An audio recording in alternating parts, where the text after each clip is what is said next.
Hey guys, welcome back to Clownfish TV. This is Kneon. I'm not here with Geeky Sparkles. She's taking the day off because it's Mother's Day. So happy Mother's Day to all of you mothers out there. We're going to talk about the tabletop game industry and how it may have committed seppuku. And it really didn't have to, because apparently the tariff situation with China, as I understand it, it looks like it's going to get resolved very quickly.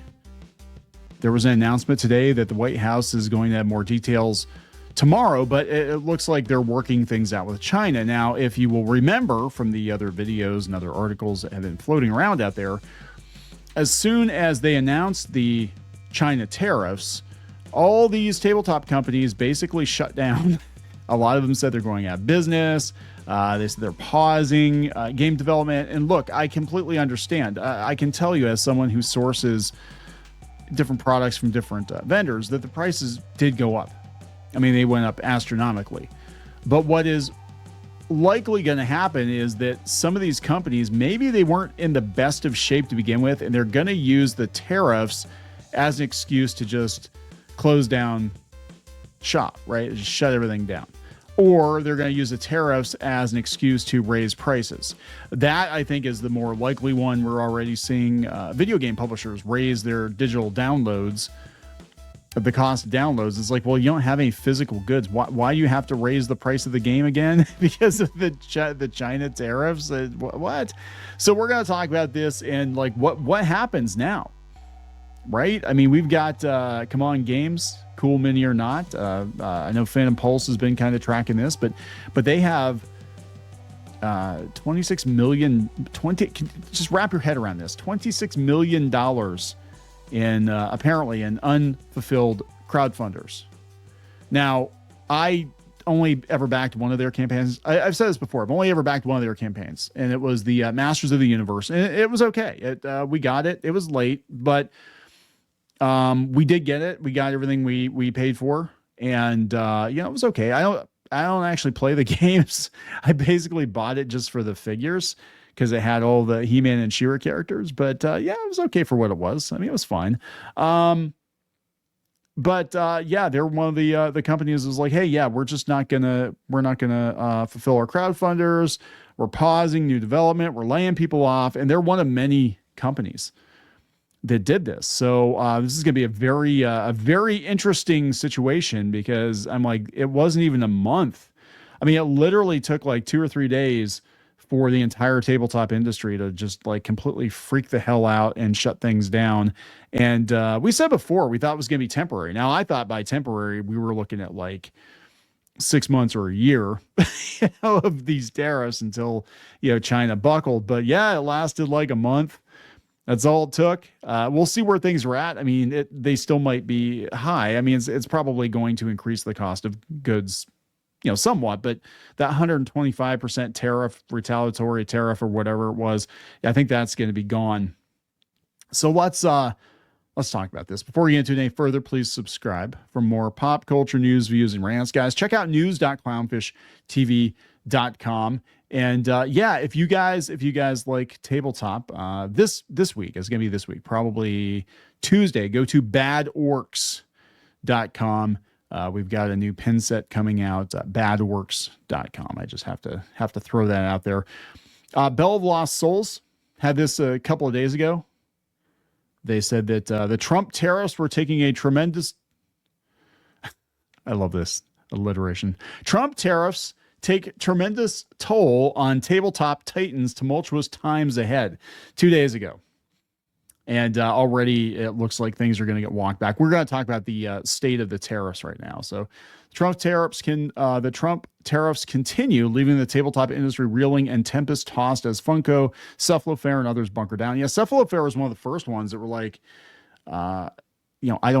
we don't know if we can fulfill our crowdfunder because now everything doubled in price.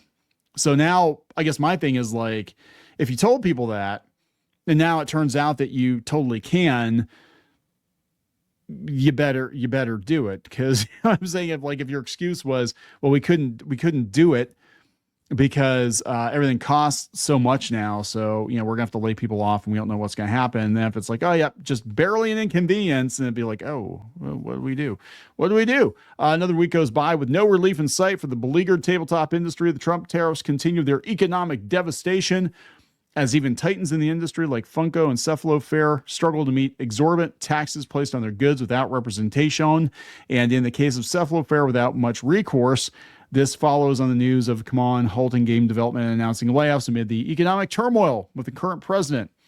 He's thrown the industry into, because I'm sure Trump is worried about your board games with your nerd shit. I'm sure that's at the top of his list of priorities. I mean, I'm gonna be honest, that probably, I was kind of like, what the hell is going on? What are you doing, man? What are you doing? But in the grand scheme of things, it's like, do you really think Trump is thinking about your board games with your little minifigures and no, he is not.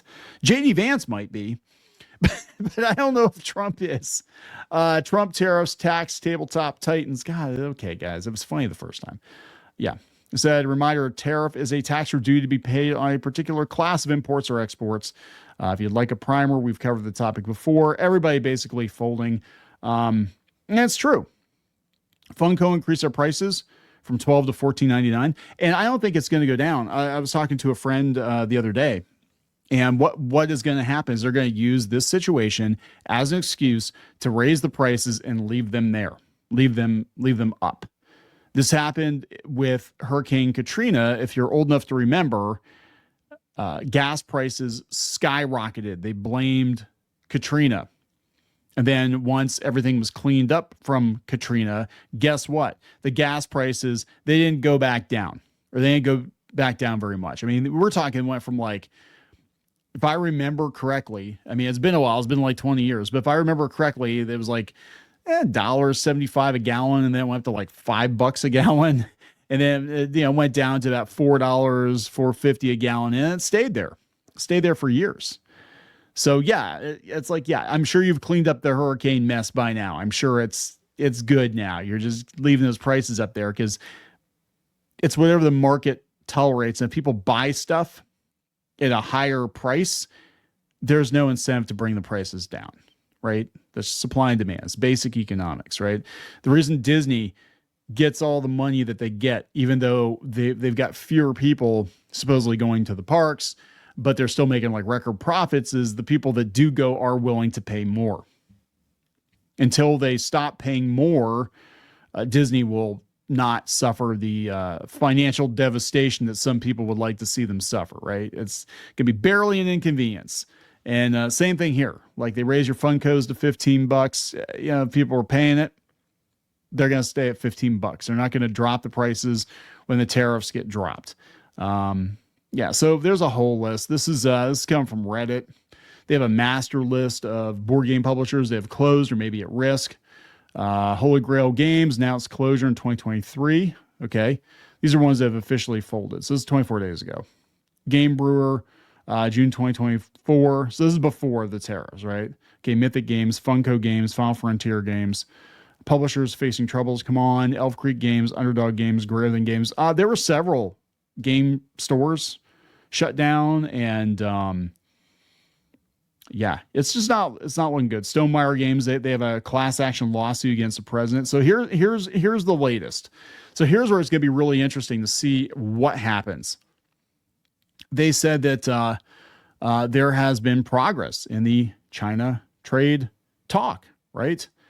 4 hours ago, U.S. and China reached important consensus in trade talks, Chinese vice premier says. And yeah, they said there are 24 trade deals in the works amid progress with China. They're going to make an announcement tomorrow. So again, I don't know, if it's going to be like, well, instead of 125%, it's going to be 100% or, 80% or whatever. But I'm sure it's going to come down, right?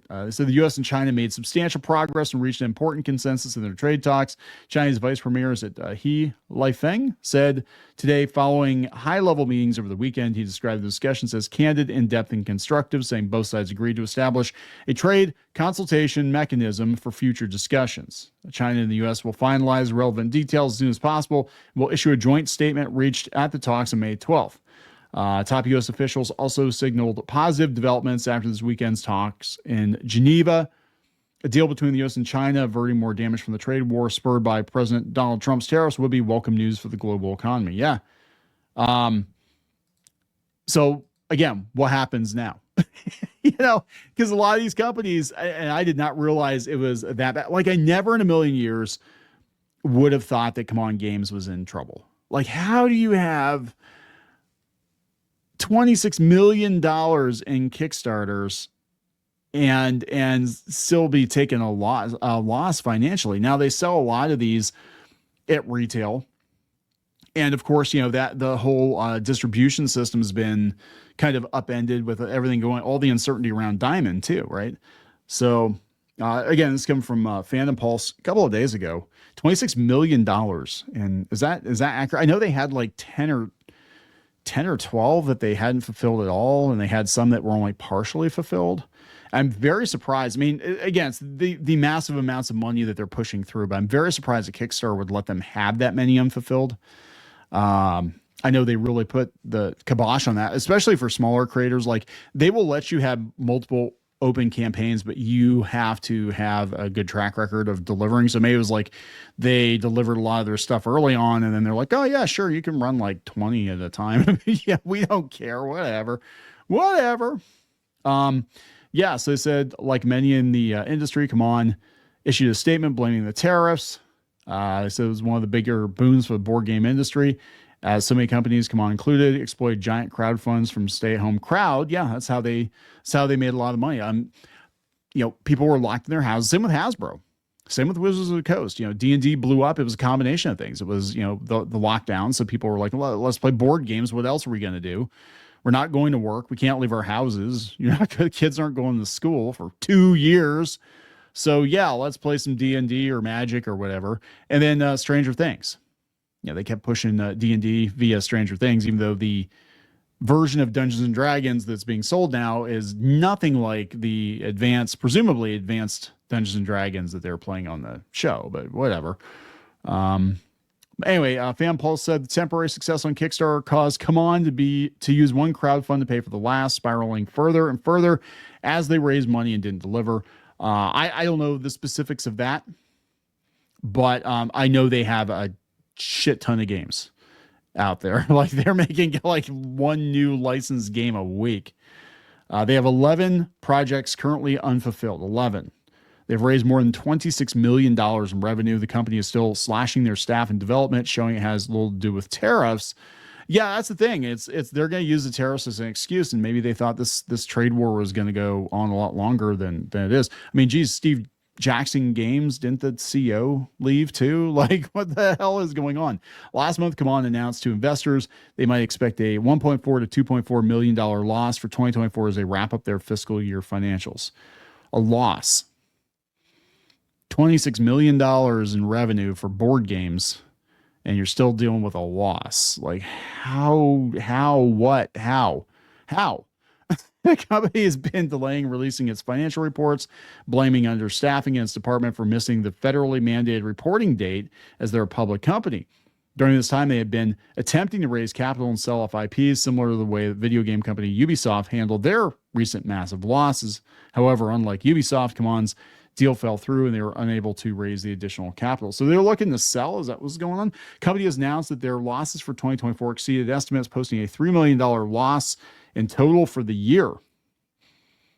This number is larger than profits from 2021 to 2023 combined. What are they doing? What are they doing with the money? Is this like a money laundering scheme? Like, what are they? That's not just like, hey, Joe broke his hand and his whatever is going to be late. This is like 20 some million dollars with a whole bunch of people involved in this thing. Like, how the hell do you lose that much money?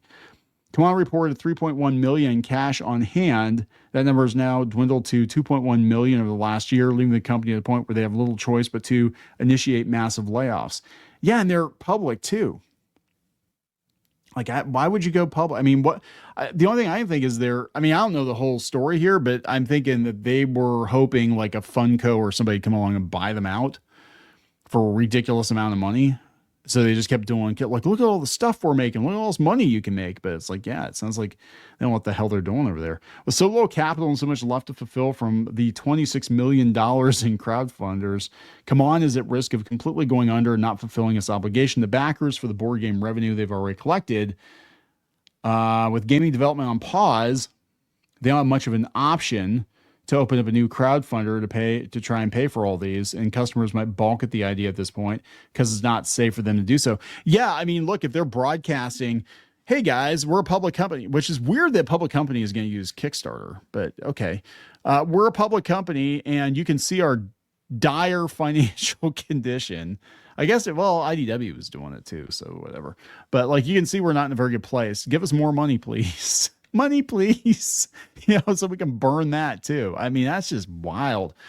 I don't ever want to hear anybody complaining about individuals being late or whatever. If you got his company is like 20, like I can't believe that Kickstarter let them have that many open campaigns. That's what blows my mind. Like, I know if you do like 4 or 6 and you complete them, they will let you run multiple campaigns, but it's a case-by-case basis. Again, that's the official line, is it's a case-by-case basis. And they don't want you having too many big outstanding ones. But apparently these guys, probably because they're pushing so much money through Kickstarter, it's like, yeah, you can, you want to open another 25 campaigns, as long as we're getting, because they're making, how much is Kickstarter making? They make like 5%, 5 to 10%. So they're making millions of dollars off of this. And it's not their problem. They already have it on their website. That's like, it's not their problem. If they don't deliver, it's not their problem.